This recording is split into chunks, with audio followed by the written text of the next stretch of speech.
Let's get started, Rabbi Sai.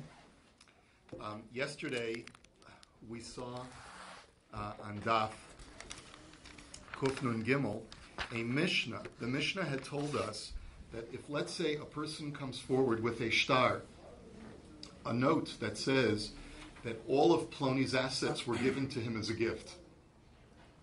And that's all it says. So Plony comes along and says, yes, but I was a shchiv meira when I did that. I was on my deathbed. I thought I was going to die. But I recovered now. And because I've recovered, I want to revoke the gift. So there's no evidence one way or the other whether that shtar was a shtar of a shchiv meira or not, whether it's revocable or not. So therefore you have a machlokus between Rabbi Meir and the Chachamim.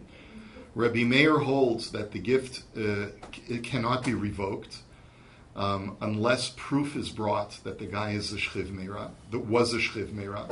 And the Chachamim say no, hamotzi mechavero olav haraya. The Chachamim say that since the person is currently the holder of the assets, you have to bring proof if you wish to extract him, and the shtar in and of itself is not enough since he has a legitimate claim that says that he was a shchiv meira.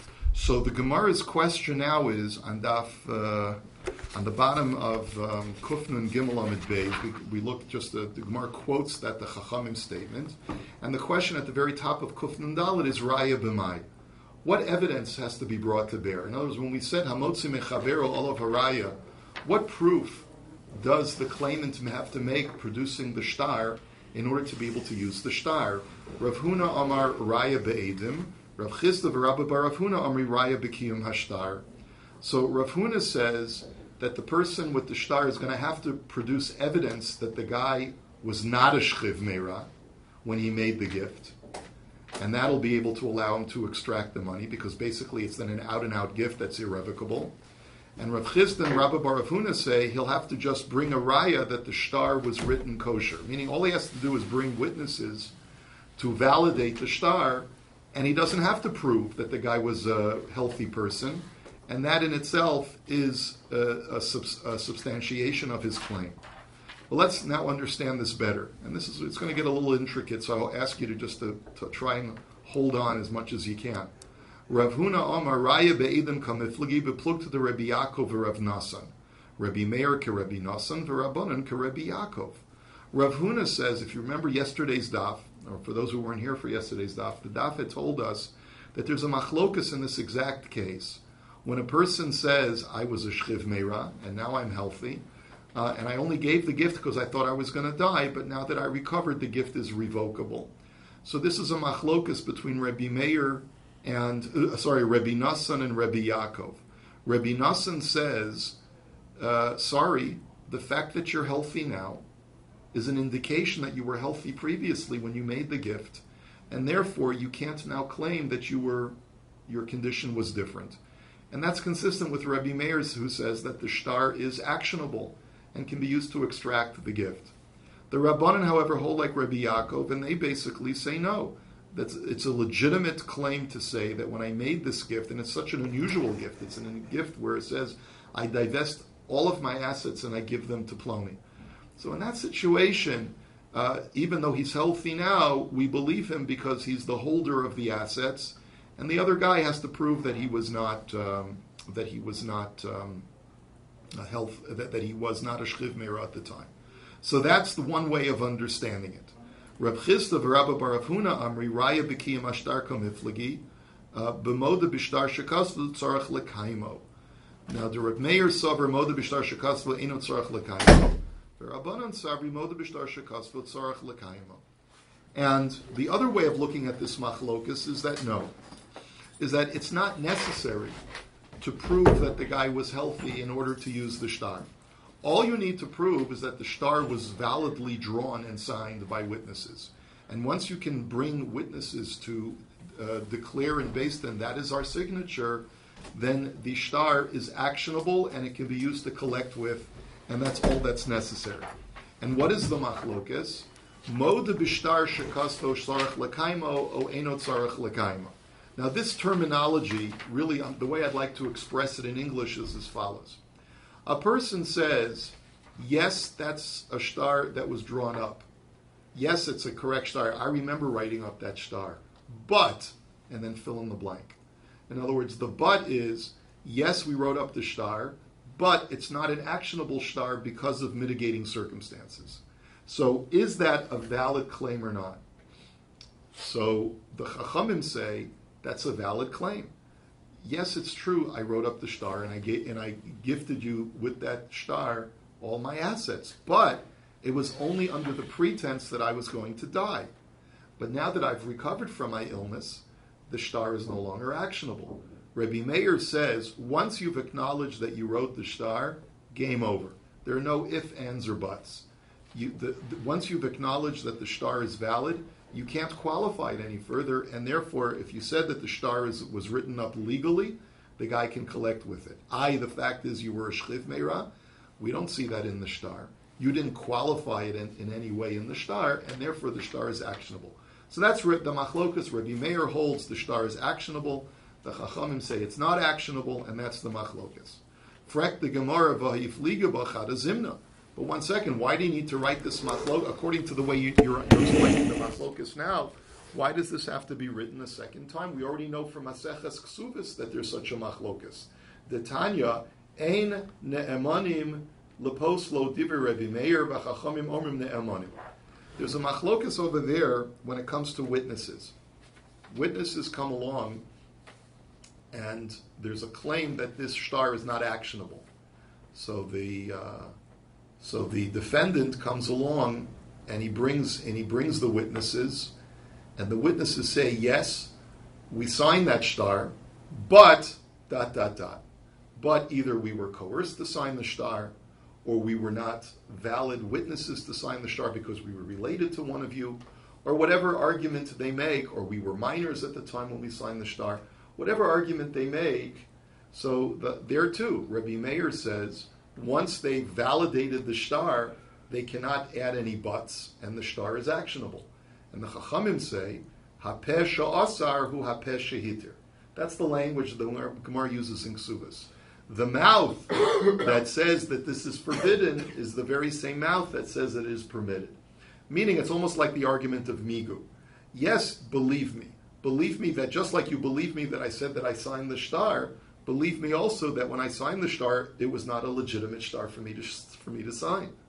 Right? So that's the position of the Chacham. So the Gemara says, if that's the very same machlokas as over here, why does it have to be stated twice? I'll tell you why. Tzricha. Di'i itmar hahi behahi kamri rabbanan mishum da alimi eidem umari shtara. Aval hacha hu delav kol kamine eimalo. Vi'i itmar baha kamar Rabbi Meir lo bahachim amodel hu rabbanan tzricha. So the Gemara says, I'll tell you why. It says there's a fundamental difference between the case here and the case in Ksubas. In the case in Ksubas, the people who are saying, yes, it's a good shtar, but, yes, we signed the shtar, but, are the witnesses. And the witnesses, without their signature, the shtar is completely meaningless.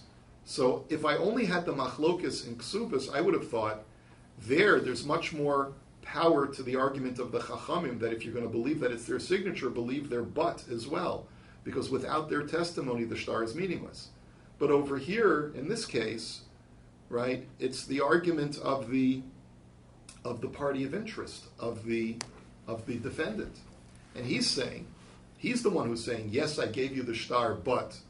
And maybe his claim is not as powerful because he's not an integral component of the contract. His statement is not vital to the existence of the contract.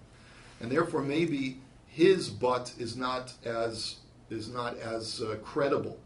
And so therefore, if I only had the machlokas in Ksubas, maybe only there the Chachamim say that you believe the Edom, both parts of their statement, yes, it's our signature, but it's not valid. But maybe in the case where the defendant is making that statement, maybe we wouldn't believe him, even according to the Chachamim. And if we only had the machlokas here in Bava Basra, and we didn't have the machlokas in Ksubas, maybe only here in Bava Basra does Rabbi Meir hold that you don't accept the but. But in Ksubas, where the Edom are saying it, he would accept the but, and therefore you need it to be written in both places. So Amar Le Abai V'chein Amar Rabba Raya Be'edim, and similarly, just like we have a machlokas between Rav Chisda and Rav Huna, as to what the machlokas between Rabbi Meir and the Chachamim is in our Mishnah, we seem to have the same machlokus between Rabbi and Abaya. That Rabbi says the machlokus is, does the claimant have to bring witnesses to prove he's a shchiv, the guy was a healthy person or not, right? And that's the machlokus between Rabbi Meir and the Chachamim, and Amar le Abaye, my taima. And Abaye says, I don't understand why. Why should the guy have to bring proof that the gifter was healthy at the time when he made the gift? Maybe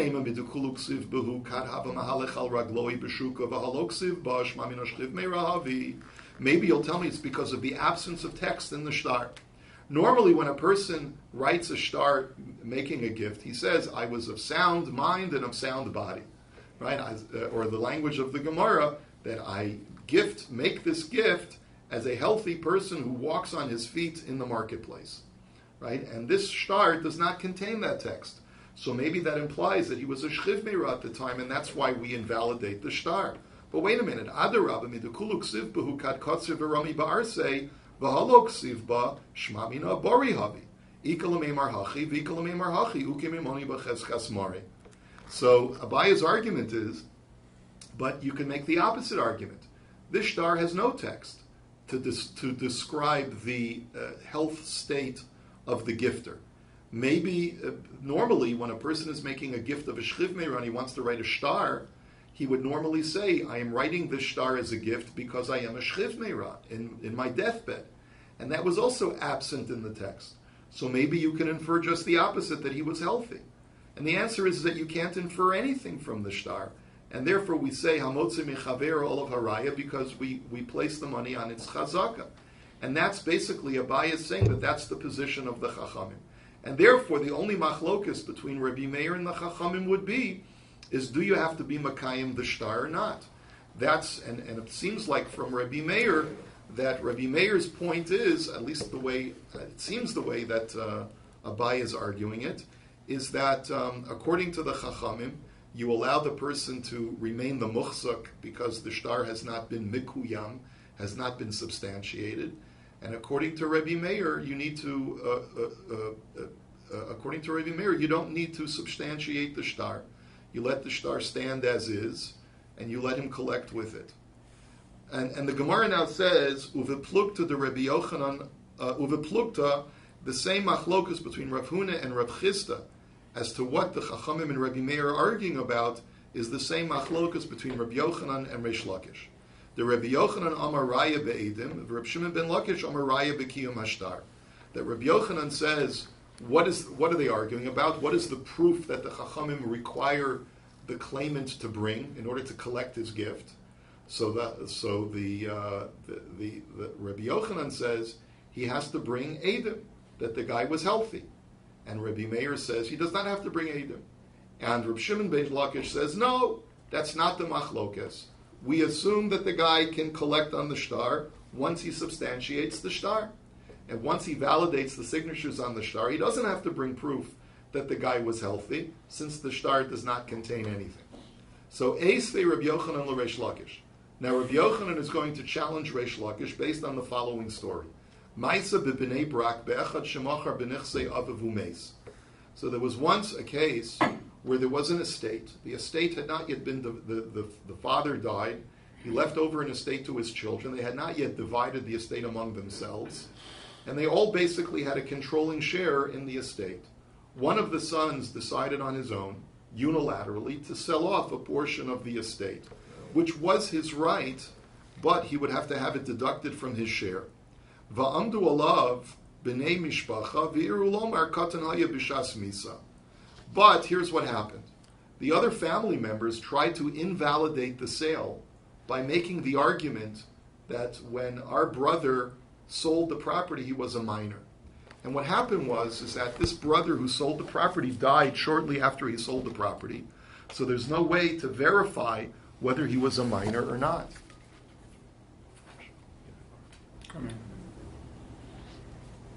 So Ubo v'shalu es Rabbi Akiva mahu lebotko. And so they asked Rabbi Akiva the following macabre question. They asked him, would it be permitted for us to exhume the body and to examine the body to see if the child who sold the property was a minor or whether he was physically an adult? So Amar lahem iatem rishayim lenavlo, va'od simanim asuim liishtanos la'achar misa. So Rabbi Akiva gave them two reasons why they could not exhume the body. Number one, there's a prohibition of nivel hames. It's not appropriate, not really a prohibition, but it's not proper to disturb the dead. And number two, he said, is that even if I were to find a heter for you to disturb the dead, because sometimes you can find a legitimate reason to do so, to exhume a body. There are sometimes legitimate reasons to do so. But even if you were to examine the body, that would not be conclusive evidence, because you might look at the body and say, oh, you see, he's got pubic hair, and so therefore he was an adult when he sold the property. But sometimes the body changes post-mortem, and what looks like signs of physical maturity really could have just been a mole when he was alive. And so therefore, any post-mortem examination is not conclusive. Okay, so the Gemara now says, that what was Rabbi Yochanan bringing from this story? Bishlam alididi de amina raya be'edim, kivin do amar lelakuchos aisu edim v'lo ashkachu hainu de ka'asu v'amar le'mahu lebodka. He says, it makes sense if you understand the machlokas like me, that basically the machlokas between the Chachamim and Rabbi Meir is about whether witnesses have to be brought to substantiate the claim of the guy that's presenting the shtar, in the face of the argument that I was a shchiv meira. It's the same situation over here. The guy's coming, the purchaser's coming and says, here, I'd like to collect on the property that I bought, here's my shtar. And they're saying, no, the sale was not valid because the child was a katan. He was a minor. Same kind of situation. Yes, it's valid, but the guy was not authorized to sell the property, right? So then I could understand why they wanted to exhume the body, because the buyer wanted to bring proof that the child was an adult at the time that he sold the property. Just like in the case of the Mishnah, where the Chachamim say, bring proof that the guy was healthy, and then you can collect your gift. But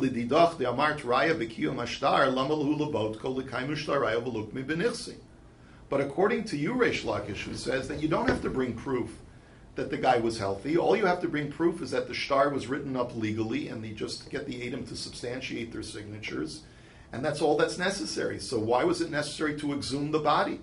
Let the buyer just bring witnesses that the shtar that he has was written legally, and that would be all that's necessary for him to collect his gift.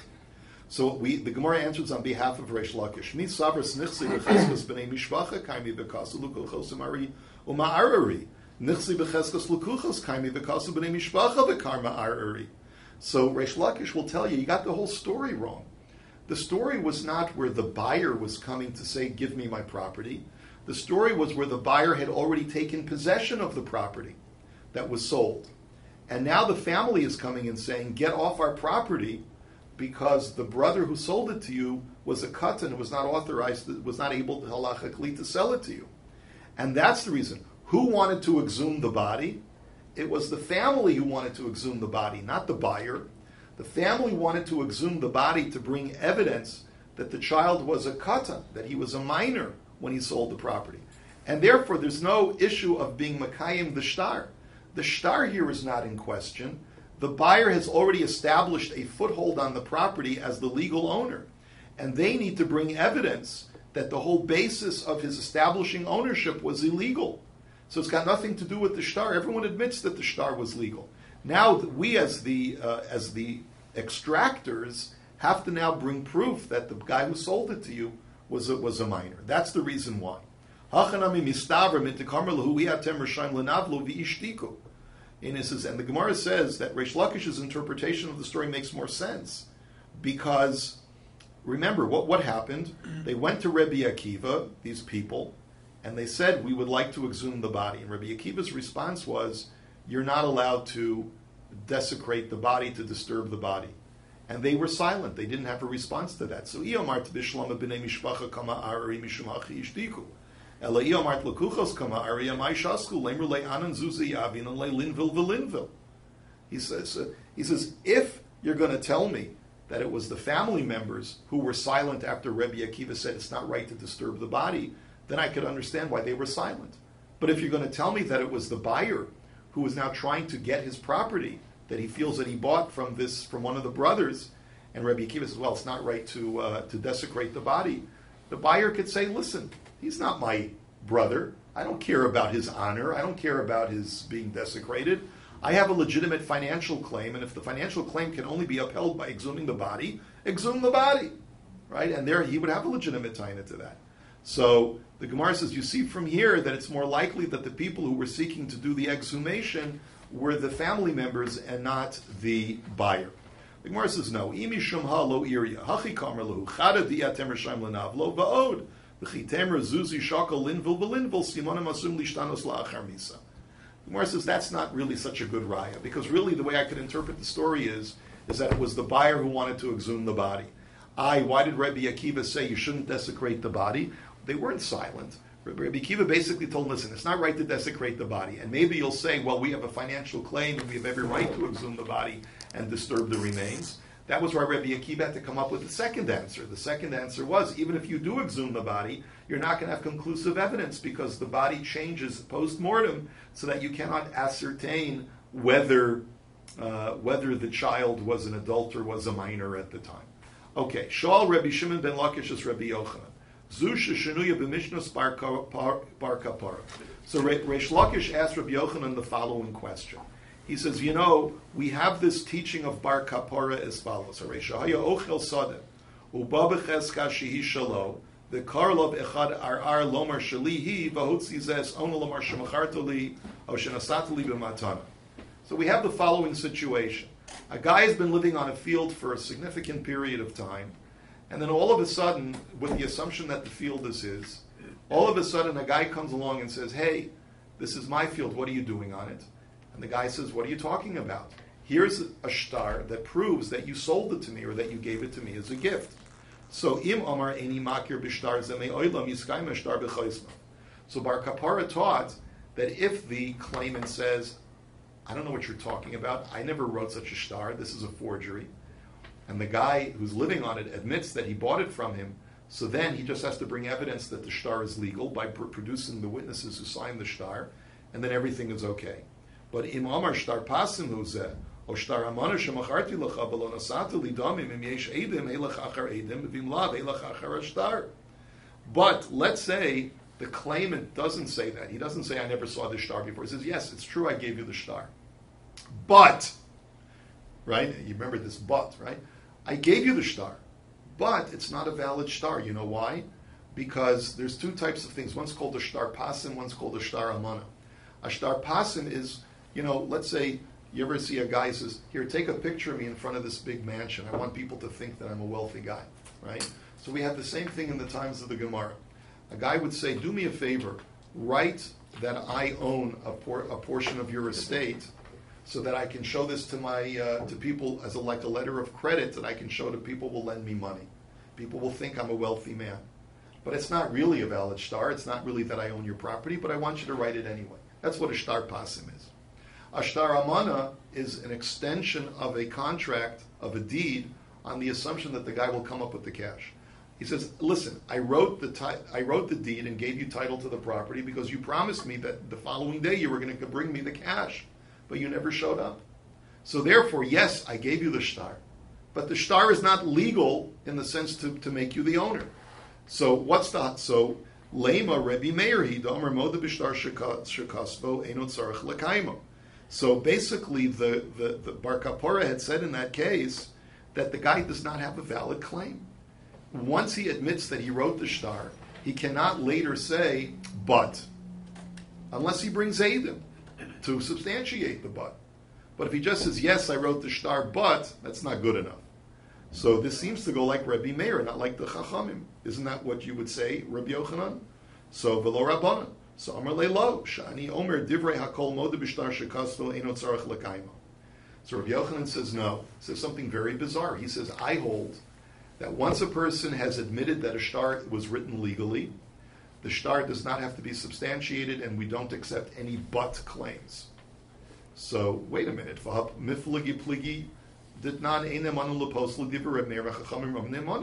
one second, Reish Lakish says to Rabbi Yochanan, what about the machlokas in Maseches Ksubis, where the Eidim believed to say but? Yes, it's our signature but. And there Rabbi Meir says that witnesses are not believed to say but, and the Chachamim say they are believed to say but. So Amar Lei, Yedim Alimi Umari Shtara, you Kol Kamine. So Rabbi Yochanan said that's because they're the witnesses on the shtar. But a person who is the defendant is not who's a party of interest in this whole issue. His claim of but is not accepted. That's what Rabbi Yochanan says. But Amar Lei Balo Mishmach Amru Yafe Iraru B'nei Mishpacha. But one second, Rabbi Yochanan. What about the case of that kid who had died and sold the estate?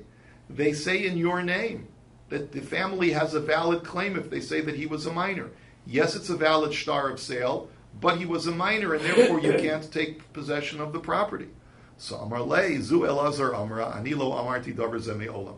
Rabbi Yochanan says again something very bizarre. He says, what you heard was said in my name. I never said it. My Talmud Elazar said it, but I never said it. I hold that once he comes forth with a bill of sale, and the other guy acknowledges that it was written, they can't say but it's not legal. So Amar Rebbe Zera, Im Yichbar Rebbe Yochanan beRebbe Elazar Talmido, Yichbar beRebbe Yanai Rabbo. Okay, it's one thing for Rebbe Yochanan to deflect the claim and say that it was stated by Elazar, but how's he going to deflect the claim when he was quoted as supporting his Rebbe Yanai is saying not like that.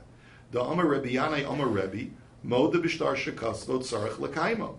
That Rebbe Yanai quoted Rebbe Yehuda Hanasi as saying that even though a person admits to having written a shtar, but if he makes a claim of but, then you have to substantiate the shtar.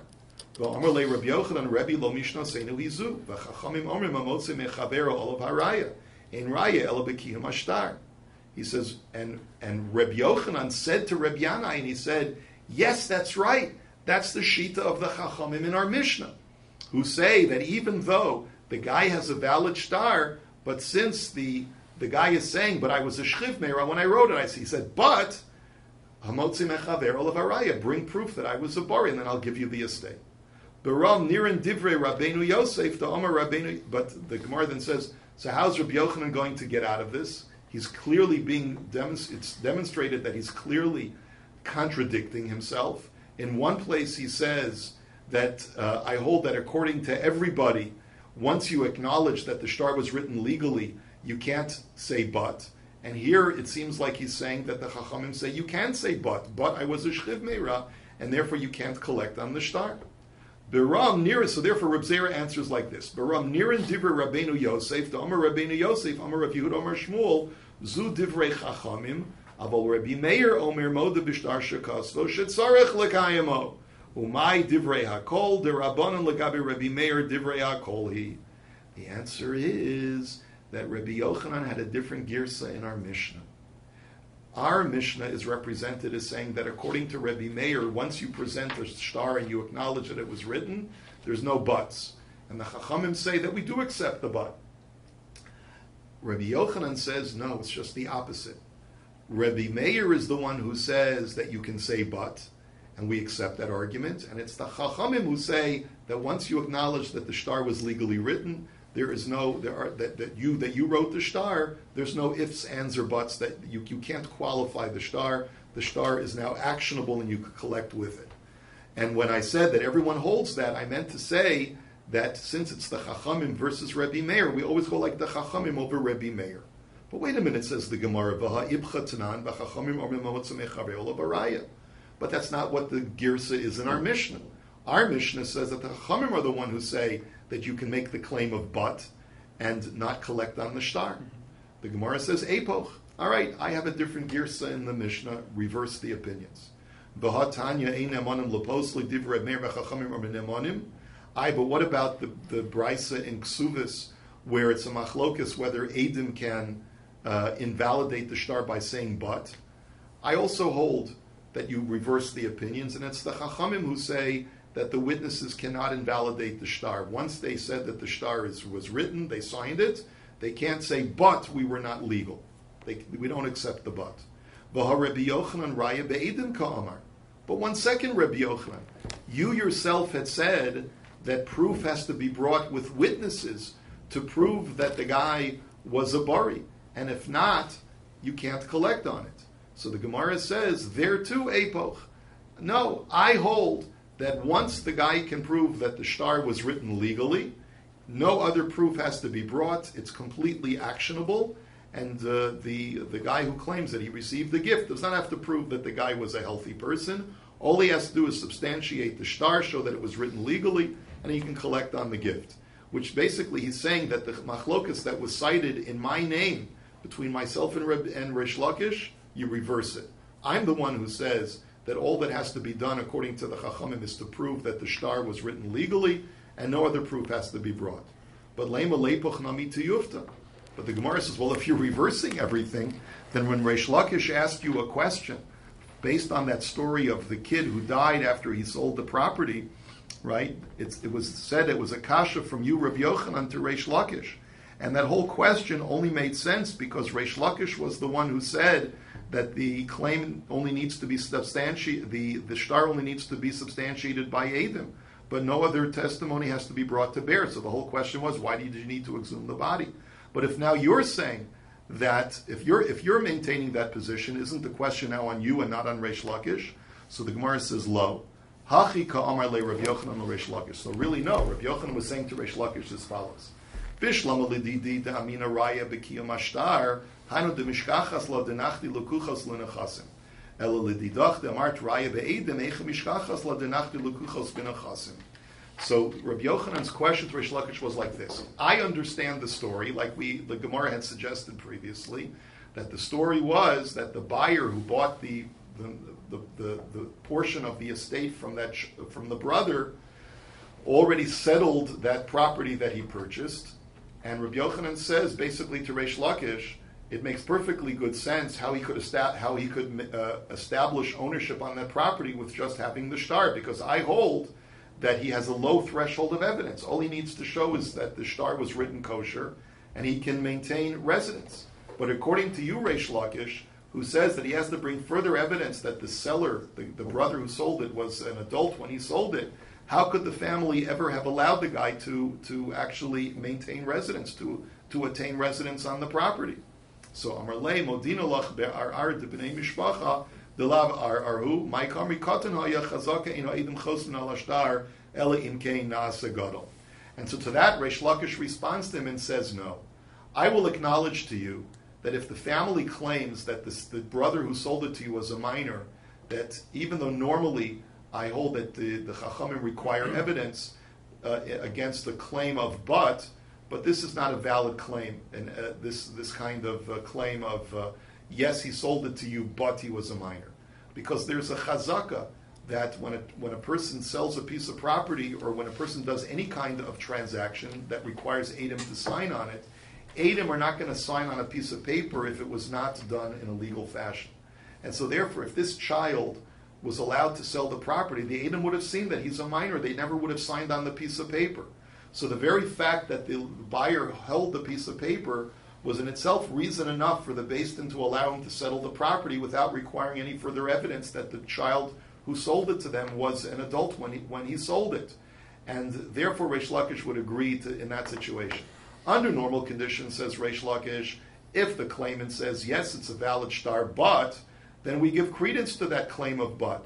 But in this situation, we would not give credence to that claim, and therefore Rabbi Yochanan and I agree with you in this one unique case. A lot of information in this Gemara today really did not do it justice, and I apologize for that.